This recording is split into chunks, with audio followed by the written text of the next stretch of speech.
Solicito ao doutor Gileno Gurjão Barreto que habilite o seu microfone e sua câmera de vídeo e confirme a sua presença. Ok, senhor presidente, confirmada a presença. O doutor Gileno Gurjão Barreto requereu realização de sustentação oral por ocasião do julgamento do TC 006-696-2021, a ser relatado pelo ministro Bruno Dantas. Trata os autos de representação a respeito de possíveis irregularidades ocorridas em processo administrativo conduzido pelo Serviço Federal de Processamento de Dados referente à dispensa de citação fundamentada em situação emergencial para a contratação da avaliação de processos de tecnologia, arquitetura e ferramenta e segurança da informação. Concedo a palavra ao relator para apresentar o resumo do seu relatório ou requerer a sua dispensa. Ministro Bruno Dantas. Muito obrigado, senhor presidente, senhora procuradora-geral, senhora ministra, senhores ministros. Presidente, considerando que o relatório foi disponibilizado na imprensa oficial com antecedência regimental, eu solicito a Vossa Excelência que consulte o advogado e o plenário se eu posso ficar dispensado da sua lei. Doutor Gileno, senhores ministros. De minha parte, sim, senhor presidente, eu dispenso a leitura do relatório. Eu agradeço. Concedo a palavra ao doutor Gileno Gurjão Barreto para produzir sustentação oral por 10 minutos, sem a parte, em nome do Serviço Federal de Processamento de Dados. Com a palavra.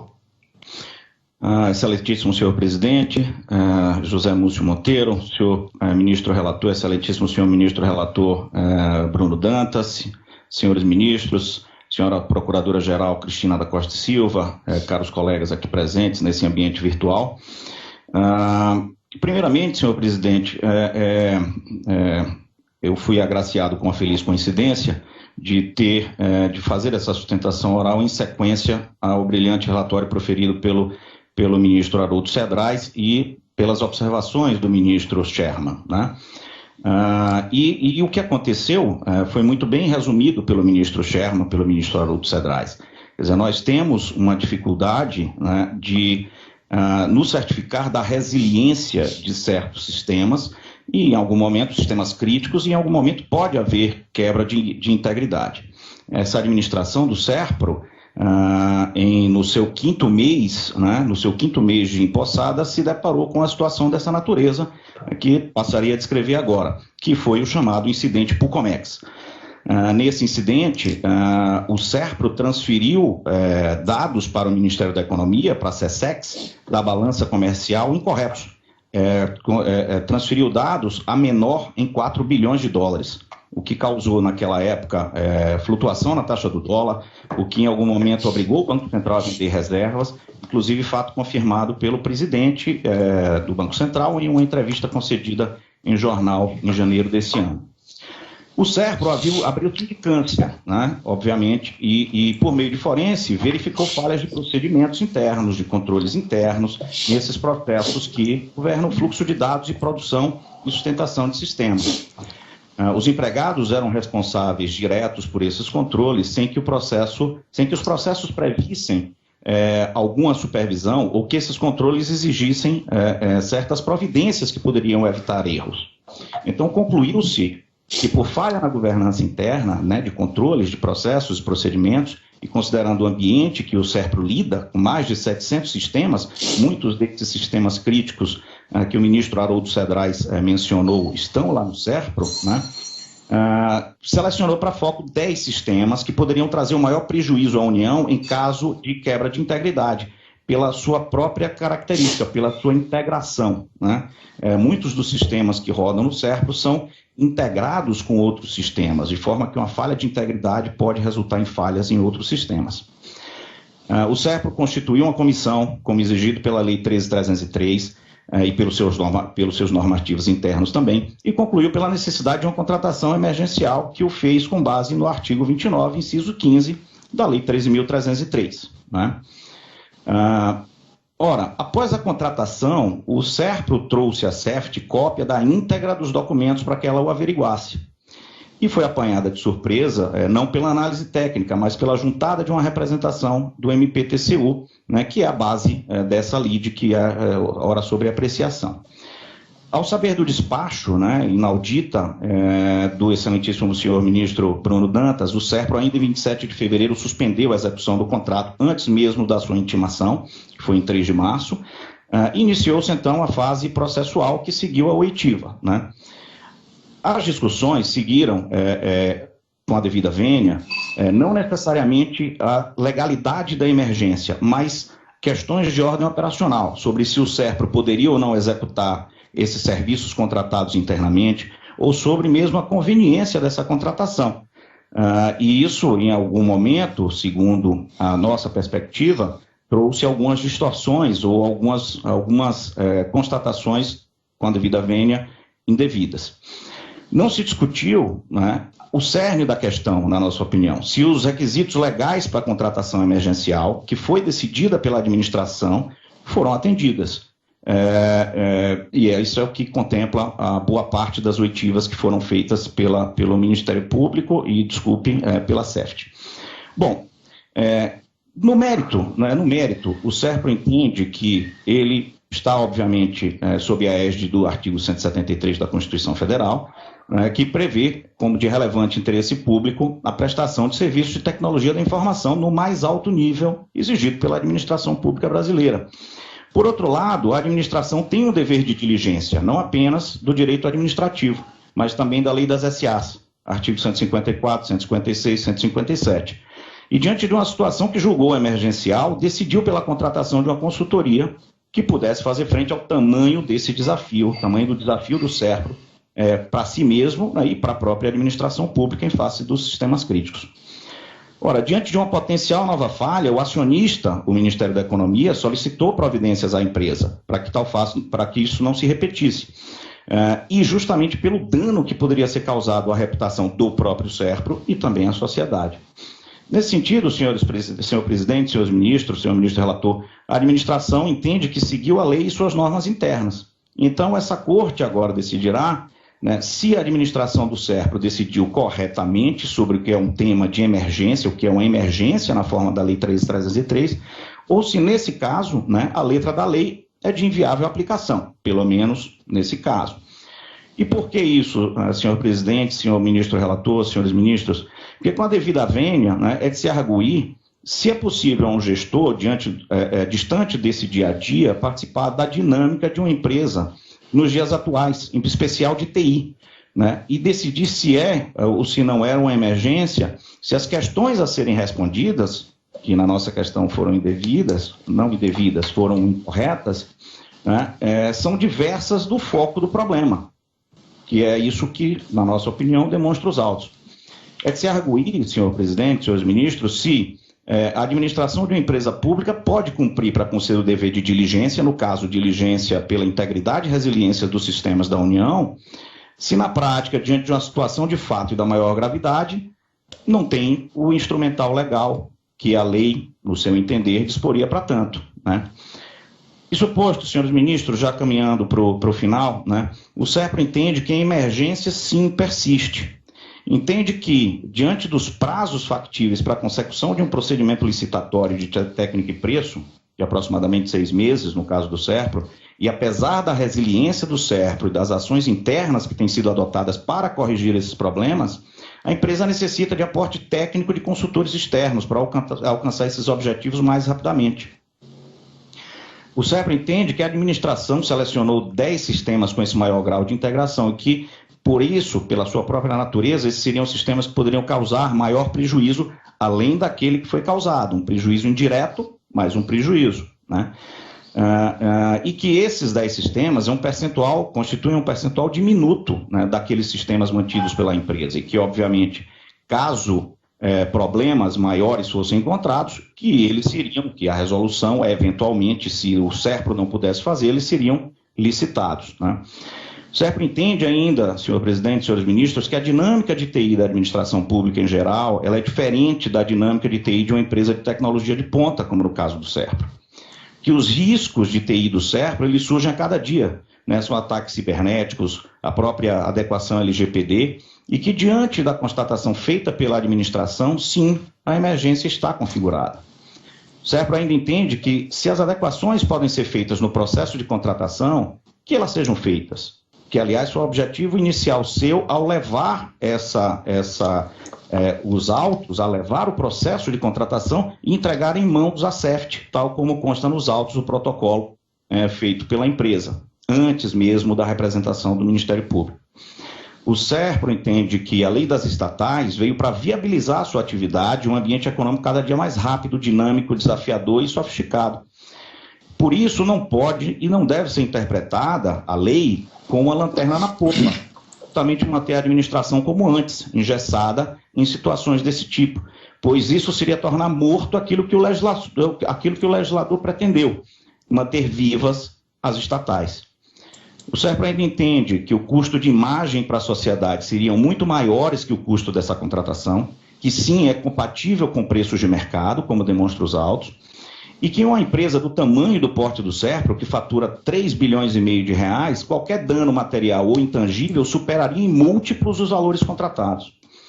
Que ainda que o SERPRO disponha de expertise... Doutor Gileno, por favor, para concluir. Para concluir, senhor presidente, que ainda que ele disponha de expertise para a execução desse serviço, e as tem, o seu pessoal trabalha diariamente com cargos e funções definidas, e para isso são cobrados, que as melhores práticas de governança ensinam que quem faz não revisa. Ora, senhor presidente, por isso agradeço o tempo de vossas excelências e o SERPRO requer, respeitosamente, que sejam providos os seus argumentos no sentido de que existe sim a emergência e que esta se subsume à norma jurídica mencionada, qual seja o inciso 15 do artigo 29 da Lei 13.303. Muito obrigado, permaneço à disposição dos senhores para quaisquer esclarecimentos adicionais, caso necessários. Muito obrigado ao doutor Gileno e concedo a palavra ao relator para apresentar o resumo do seu voto e a minuta de acordo. Ministro Bruno. Obrigado, senhor presidente. Eu saúdo a sustentação oral feita pelo advogado, doutor Gileno.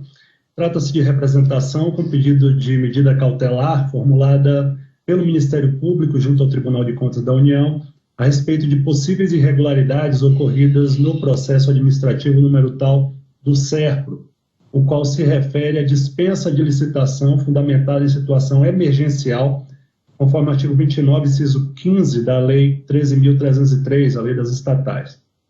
O processo de dispensa originou o contrato número tal, celebrado com a empresa PricewaterhouseCoopers, Tecnologia da Informação Limitada, em 4 de fevereiro de 2020, tendo por objeto a avaliação de processos e tecnologia, arquitetura, ferramentas e segurança da informação de 10 sistemas. O prazo de vigência seria de 109 dias e o valor do contrato é de R$ 12.317.301,14. O representante alegou, em suma, que, primeiro, não estaria caracterizada a situação emergencial e, segundo, haveria conflito de interesse entre o diretor jurídico de governança e gestão do SERPRO e a empresa contratada, por ele ter sido ex-funcionário desta. Além disso, em terceiro lugar, alegou que não estaria justificado o valor do contrato. Em exame preliminar, deferia medida cautelar, suspendendo a execução do contrato, o que foi referendado pelo plenário nos termos do acórdão número 445 de 2020. Saneados os autos, a CEFT encaminhou proposta pela assinatura de prazo para anulação do contrato número tal e pela adoção de medidas acessórias, tal como consta da peça 98. Identificaram-se duas irregularidades principais a destacar. Primeiro, a contratação direta por dispensa de licitação, sem restar caracterizada a situação emergencial. E, segundo, fortes indícios de sobrepreço da contratação. Avaliadas em conjunto essas circunstâncias, as quais maculam o procedimento, ou maculariam o procedimento do vício de origem, o deslinde deste processo conduz à não continuidade do contrato nas condições pactuadas.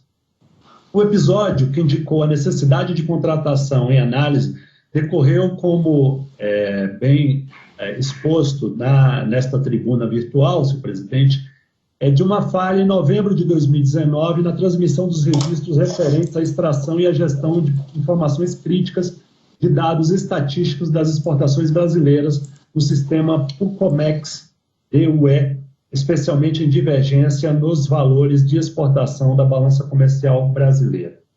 Nesse sentido, a estatal identificou a necessidade de se realizar uma dupla verificação da integridade de 10 sistemas selecionados, que apresentavam maior criticidade.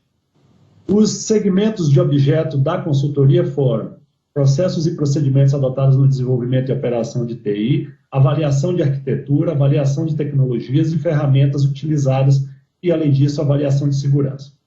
Trato inicialmente do questionamento quanto à regularidade da contratação por dispensa de licitação.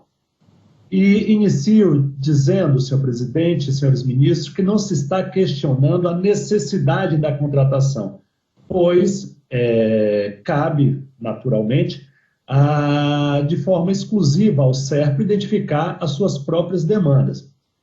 Ademais, a alegação do SERPRO de que este tribunal estaria adentrando na seara discricionária de atuação dos gestores também não deve prosperar. Não há discricionariedade na caracterização da hipótese, ou seja, no preenchimento dos requisitos legais para a dispensa de licitação por emergência. Ou seja, a discricionariedade consiste em contratar ou não. Agora, a situação de emergência vem do mundo empírico e não de uma discricionariedade que o órgão possa ter.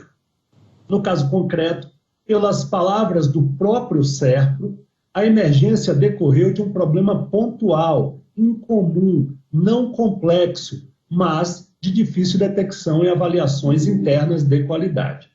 Ora, embora tenha havido uma falha crítica em um dos sistemas do SERPRO, não restou demonstrado indício ou fato concreto que evidenciasse a necessidade de interferência urgente para evitar ou prevenir algo iminente e desastroso, com evidente e elevado impacto para a empresa e seus clientes. Em resumo, o objeto da contratação é algo predominantemente exploratório, incerto e preventivo, o que não se amoldaria essencialmente a uma situação de urgência. Pondero que não estou ignorando os riscos e as consequências da ocorrência de alguma falha e mesmo de suas criticidades. Ocorre que é forçoso notar que a melhoria da arquitetura e da segurança de seus sistemas, por exemplo, é matéria cotidiana das empresas de tecnologia da informação. É de se esperar que tais medidas façam parte da própria resiliência da empresa na condução de situações anormais. Quanto à alegação de que uma licitação do tipo técnica e preço aumentaria exponencialmente as probabilidades de ataque à sua segurança, essa também não se mostra apta a fundamentar a contratação direta, pois, para se realizar a licitação, o SERPRO não precisaria dar publicidade a informações críticas que pudessem colocar em risco a segurança de seu ambiente computacional. De outra parte, mesmo reconhecendo que tenha havido aumento da demanda dos serviços de tecnologia da informação causada pela pandemia, o SERPRO não demonstrou qual seria a correlação desse evento e a situação emergencial, não havendo até mesmo ligação cronológica entre os dois fatos. Os documentos produzidos pelo SERPRO para fundamentar a contratação não mencionam a pandemia. Voltando ao evento ocorrido no sistema PUCOMEX, o SERPRO resolveu imediatamente a falha, em apenas um dia, com os seus próprios profissionais. Não é demais lembrar que a contratação não tem como escopo as correções de falhas porventura identificadas, as quais continuarão a cargo da estatal. Assim, conclui-se que não existem elementos suficientes para caracterizar a situação emergencial que autorizasse a contratação emergencial ora em análise. Passo a analisar, senhores ministros, a questão referente à adequação dos preços cobrados, vez que as análises da CEFT indicam superdimensionamento e sobrepreço no contrato. No caso concreto, não se verificou a prévia realização de uma pesquisa de preços. O SERPRO optou por fazer uma disputa, entre aspas, entre 3 empresas do ramo de tecnologia da informação, coletando propostas técnicas e comerciais. Verificou-se, então, falha na condução do procedimento. Mesmo que se admitisse que a fase de planejamento de uma contratação emergencial não seja antecedida por uma completa produção de todos os estudos e projetos recomendados, É de suma importância que os preços estejam devidamente justificados em consonância com o mandamento legal nos termos do artigo 30, parágrafo 3º da Lei das Estatais. Embora se admita que o objeto tenha especificidades e complexidades, sendo necessária certa customização, era perfeitamente viável e necessário que fosse realizada uma pesquisa de preços em outros contratos de consultoria em TI para se obter valores que servissem de balizamento para os custos da contratação. Com o objetivo, então, de apresentar a resposta ao questionamento do Ministério Público para que fosse verificada a adequação dos preços, a Secretaria Especializada do TCU adotou metodologia no sentido de ausência de planilha de custos e formação de preços, a qual, repisa-se, deveria ter integrado o planejamento da contratação. Outra parte da análise tratou de comparar os valores dos contratos firmados pelo SERPRO e pelo Banco Central do Brasil, também com a própria Price. O contrato do Banco Central tinha por objeto serviços de natureza similar no que concerne a parcela de segurança de sistemas tratados nestes autos. Como resultado, em ambas as simulações e comparações, os preços contratados se mostraram por demais onerosos. Considerando as premissas do contrato, a Secretaria Especializada em Simulação bem conservadora estipulou que o valor máximo do contrato deveria atingir R$ 6.881.033, observando que nesse valor estão inclusos os custos com aquisição de ferramentas de TI, no valor de R$ 1,5 milhão, e os custos com deslocamentos, hospedagem e alimentação, um total de R$ 855 mil. Ou seja, senhores, um valor 56% menor, 56% daquele valor que foi efetivamente contratado pelo SERPRO. A simulação acima é suficiente para contrapor as tentativas das interessadas de demonstrarem a adequação dos preços contratados. Todos os parâmetros foram utilizados em seus valores máximos, o que, sabidamente, não ocorreria em situação de disputa. Parte dessa situação foi causada pelo deficiente planejamento da contratação, o que até poderia ter sido atenuada na existência de efetiva competição entre concorrentes de uma licitação real.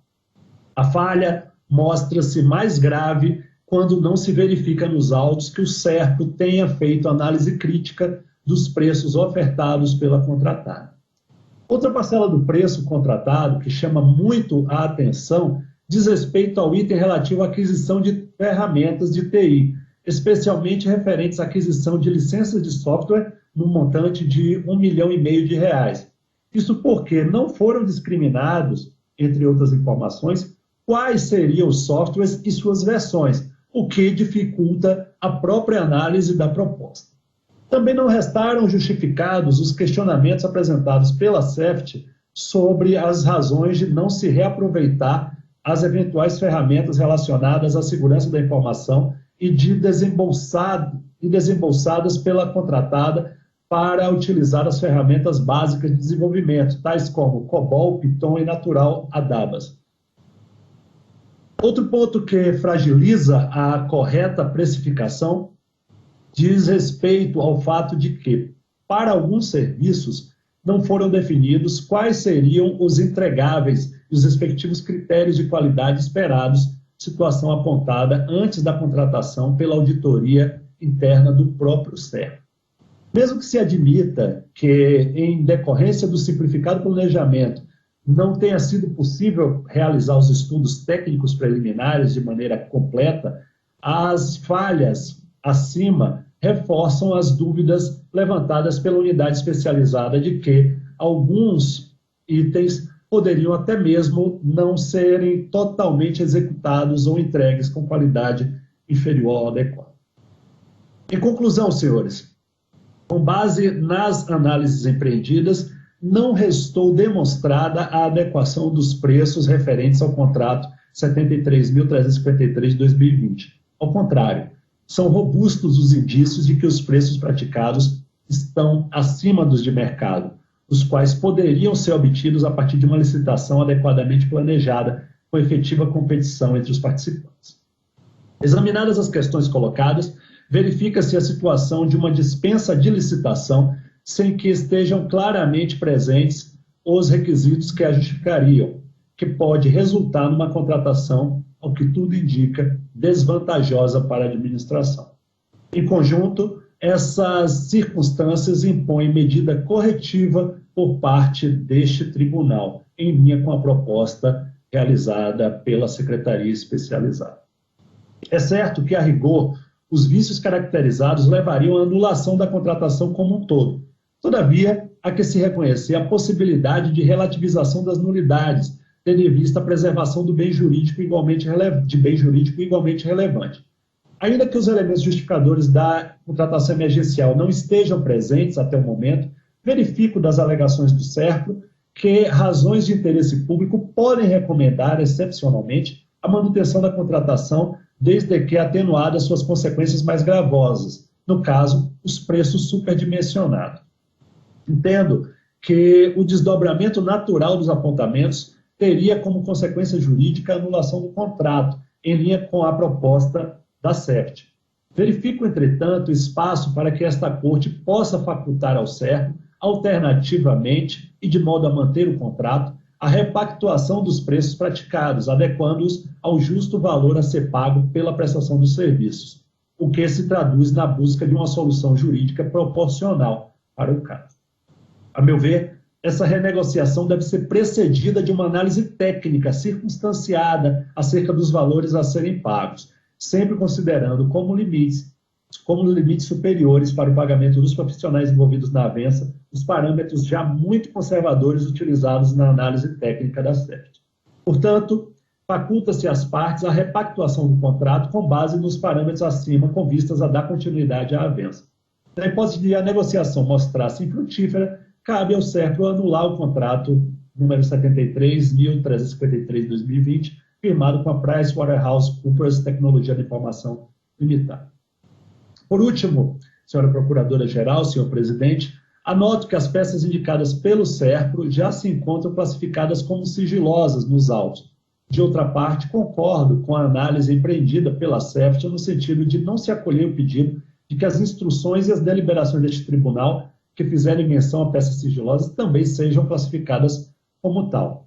Comento ainda que não procede a alegação da Price de que sua defesa teria restado comprometida em razão de não ter tido acesso a peças deste processo. Conforme analisado pela CEFT, o acesso a tais peças não seria, em princípio, necessário para a elaboração de sua manifestação, visto que a parte da documentação foi por ela produzida e o acesso a outra parte foi viabilizado previamente por ser a contratada pelo SERPRO.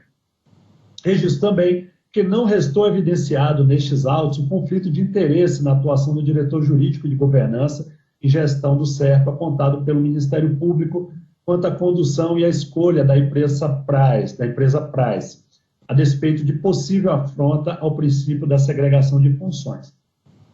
Outra questão relevante que deve ser objeto de encaminhamento diz respeito aos eventuais serviços que foram executados pela contratada até a concessão da suspensão cautelar do contrato, caso o contrato venha a ser anulado. Nesse sentido, com base no princípio do não enriquecimento ilícito da administração, os serviços prestados e eventuais bens adquiridos devem ser apurados, especificados e ressarcidos. Para tanto, é necessário que sejam apresentados pela contratada de maneira detalhada os custos efetivamente incorridos. Não se mostra pertinente que seja feita estimativa percentual em relação ao total do contrato, ou seja, a cobrança de que teria sido executada até o momento com base em uma porcentagem do contrato. Feitas essas considerações, senhor presidente, senhora Procuradora-Geral, senhores ministros, a proposta de acordo que submeto a vossas excelências é no sentido de conhecer a representação, considerá-la parcialmente procedente, determinar o SERPRO que somente dê continuidade ao contrato número tal firmado com a empresa após repactuação por termo aditivo de seus valores, adotando, para tanto, as seguintes premissas e, posteriormente, informando ao tribunal no prazo de 15 dias as medidas adotadas, e aqui apresento as premissas. Caso a repactuação a que se refere o item 9.2 não seja efetivada, assinar prazo de 15 dias para que o SERPRO anule o contrato número tal, firmado com a Price, e na hipótese de anulação do contrato, com vista à apuração, precificação e ressarcimento dos serviços executados e eventuais bens adquiridos pela contratada até a concessão da medida cautelar, determina o SERPRO que adote as diretrizes constantes também nas alíneas do item 9.2, já mencionados, facultando a opção de reverter eventuais bens de tecnologia da informação, caso seja de seu interesse em face de sua possível operabilidade em outras atividades. E aqui, presidente, nesse ponto eu não posso deixar de agradecer a excelente sugestão do ministro Sherman. Esse tópico foi incorporado à minha proposta de deliberação, por sugestão do ministro Augusto Sherman. Apresento providências acessórias e é essa a proposta que submeto à deliberação de vossas excelências. Senhor presidente. Está em discussão. Ministro Benjamin.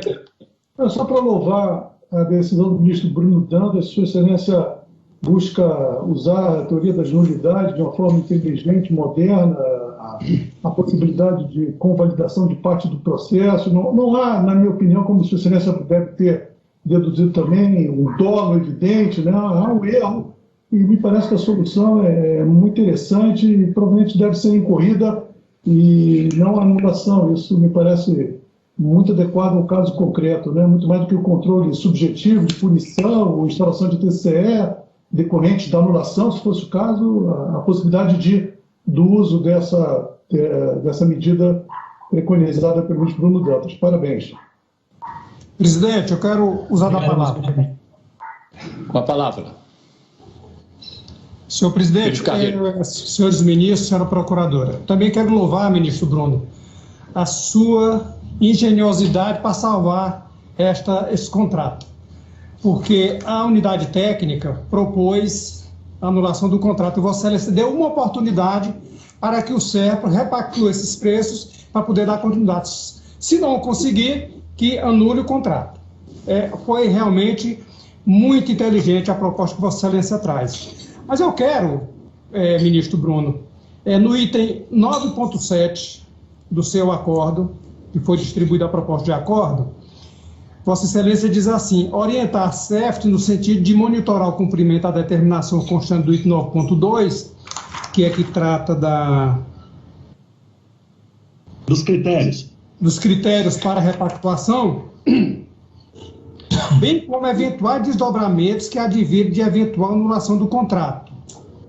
E eu estou sugerindo a Vossa Excelência o seguinte, que acrescente: tomando providências para análise da eventual responsabilização dos gestores responsáveis pela contratação, caso o contrato venha a ser anulado, ele não repactue.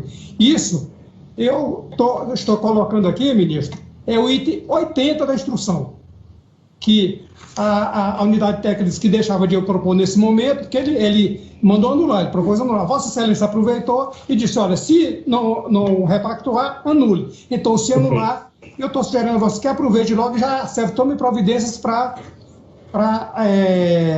fazer análise de eventual responsabilização dos gestores.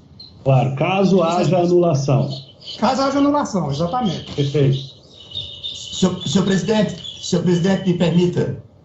Ministro Benjamin, Vossa Excelência quer intervir com relação ao ministro Carreiro, aí eu me permito para falar depois de Vossa Excelência. Seu áudio. Desculpe. Eu acho que os fatos já estão colocados e se houvesse indícios de dolo, erro grosseiro, nada impediria que pudesse haver até audiência dos responsáveis, né, pela contratação emergencial fora dos limites da Lei 3.303. Eu acho que condicionar a apuração da responsabilidade subjetiva à não anulação, né, me parece, porque isso vai depender da empresa PricewaterhouseCoopers, né, e eu entendi que o ministro Bruno Dantas já tinha deduzido a priori que, apesar das falhas, a falha não é de tal modo, ela se justificaria em alguma medida, frente à relevância, às situações fáticas bem conhecidas pelo relator.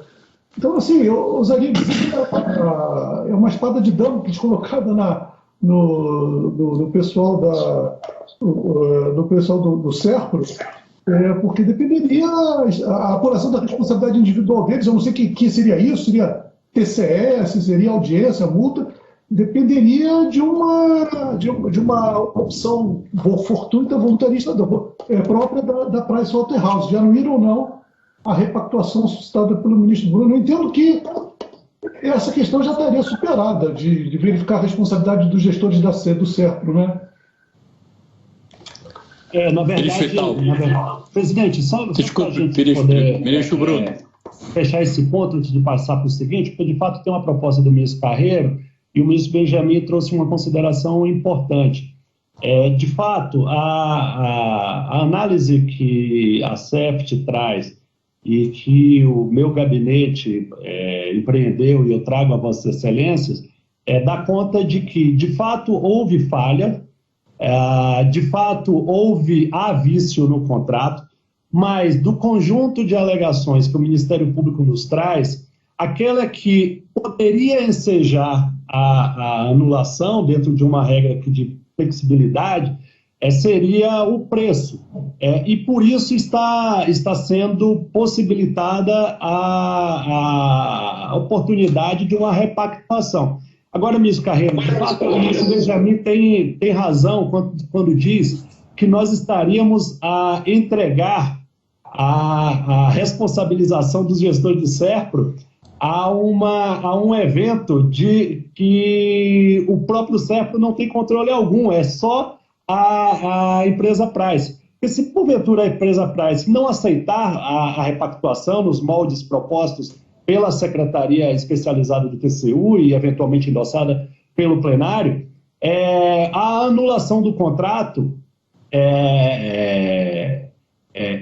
causaria automaticamente, né, eu entendo o ponto que Vossa Excelência nos traz, mas acabaria abrindo uma oportunidade de sancionamento, que, a meu ver, não há aqui, embora o SERPRO seja uma empresa pública, eu entendo que é perfeitamente aplicável a regra prevista na LINDB, né, de que esses gestores só poderiam ser sancionados por dolo ou erro grosseiro. Eu não enxerguei aqui um dolo. Se tivesse enxergado, certamente proporia apenas a anulação, né? Veja que o Ministério Público suscitou um conflito de interesse que não foi verificado, mas eu acho que nós poderíamos deixar essa parte final que Vossa Excelência, ministro Carreiro, propõe de fora, apenas para não deixar essa espada, como bem disse o ministro Benjamin, sobre a cabeça dos gestores do SERPRO. Não sei se poderemos evoluir dessa maneira. Com a devida... complementando, já que ficou entre o ministro Benjamin, o Bruno e eu, ministro, a minha proposta, primeiro, ela consta da própria instrução que diz que você poderá ser oportunamente. A outra... O item 9.4 da proposta de Vossa Excelência, ministro Benjamin, diz o seguinte, na hipótese de anulação do contrato, com vista à apuração, precificação e ressarcimento dos serviços executados e eventuais bens adquiridos pela contratada até a concessão da suspensão cautelar do contrato. Determinar o SERPRO que faça isso. Então, o que eu estou propondo está coerente com o que Vossa Excelência está no item 4. E mais, o tribunal tem feito aqui, inclusive, contratos anulados que sequer foram gastos 1 centavo e o tribunal manda sancionar. Isso tem 2 semanas ou 3 que aconteceu isso aqui, com o Tribunal Regional do Trabalho. Os contratos foram anulados, não houve prejuízo de 1 centavo e não teve esse problema de botar a espada de Damocles na cabeça de A ou de B. Agora aqui tem despesas que está previsto que já foram feitas durante a gestão do contrato. Então, o meu entendimento, e de acordo com a coerência que o tribunal tem feito aqui em determinados processos, é que, se for anulado e não conseguir a repactuação, que apure o que foi gasto e responsabilize os gestores. Essa é a minha posição. Eu não tenho problema em colocar isso. Na verdade,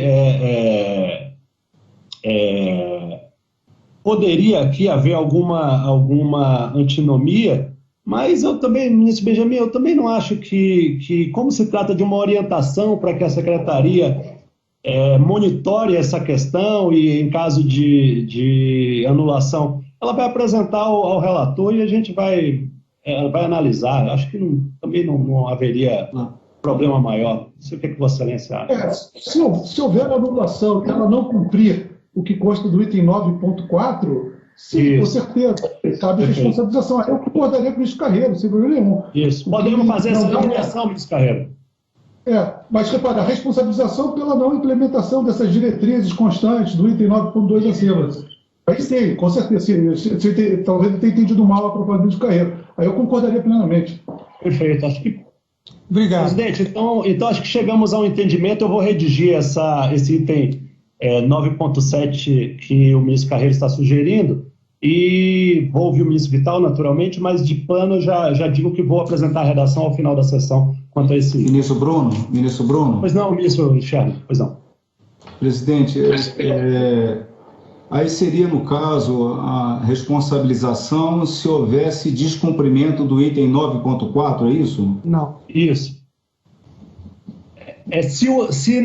Diante da anulação, no cenário de anulação, haveria uma avaliação da CEFT sobre a aplicação aqui quanto do ressarcimento por esse serviço prestado, porque o contrato, se eu não me engano, eram 3 meses e meio e 2 meses o contrato estava vigente até que viesse a cautelar do TCU. Como vai precisar ser feito um redimensionamento que não é proporcional ao tempo de duração do contrato, teria aqui uma redução dentro desses parâmetros que estão sendo apresentados.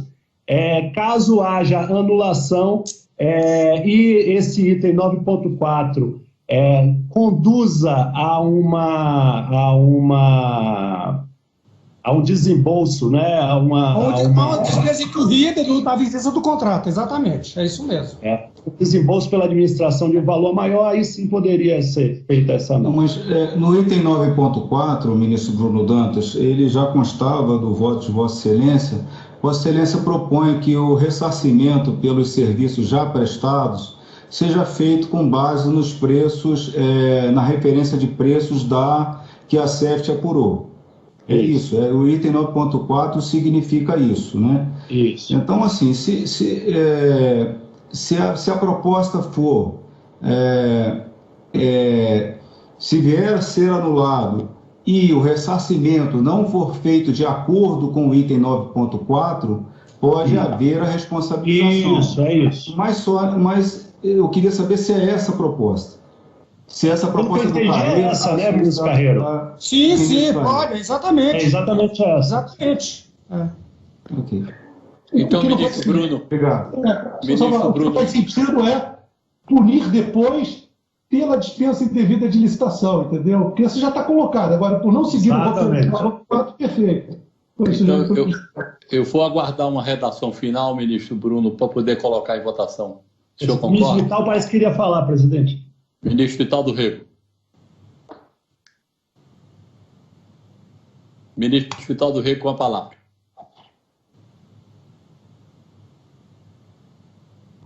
Senhor presidente, sendo muito breve, para dizer que todo dia eu aprendo nesse tribunal, em que as soluções mais fáceis nem sempre são as soluções mais inteligentes. As soluções mais inteligentes, elas exigem de nós um nível de entendimento, um nível de aprimoramento nas nossas funções e muitas vezes sair do mero conforto do está irregular, anula o contrato e você perde, e fazer uma dosimetria muito clara entre o interesse público, né? Desde que fincados no espírito da legalidade, né? Da legalidade dos atos, e isso foi o que nos trouxe hoje, ministro Bruno, uma solução nova, não conservadora, né? Mas que aproveita o contrato, reconhece a existência de vícios, não de dolo, dá um prazo para a repactuação, né? Dá um prazo para a repactuação, e com a intervenção sempre muito oportuna do ministro Carreiro, oferece efetivas condições e critérios para essa repactuação, e nessas condições o interesse público passa a ser preservado. Por isso, eu queria dizer que, sem dúvida alguma, esse acórdão é um dos momentos mais importantes da nossa reunião, somados àquele da presença do ministro Benjamin, quando nos trouxe o relatório da saúde do Covid. Vamos aguardar que o ministro Bruno traga a redação final para que nós possamos colocar em votação. Presidente. Uma palavra. Só para fazer a leitura do voto, ou melhor, do item que havia ficado pendente, do acórdão do processo TC 6.696/2020, aquele do SERPRO, acolhendo a sugestão do eminente ministro Raimundo Carreiro e também do ministro Augusto Sherman, o item 9.7 ficou com a seguinte redação: orientar a CEFT no sentido de 9.7.1, monitorar o cumprimento da determinação constante no item 9.2, bem como desdobramentos que advierem da eventual anulação do contrato, nos termos do item 9.4. E acolhendo a sugestão do ministro Carreiro, 9.7.2, submeter ao relator proposta de responsabilização em caso de descumprimento do item 9.4. Essa proposta submetida. Ministro Carreiro. E de discussão, em votação, matéria aprovada.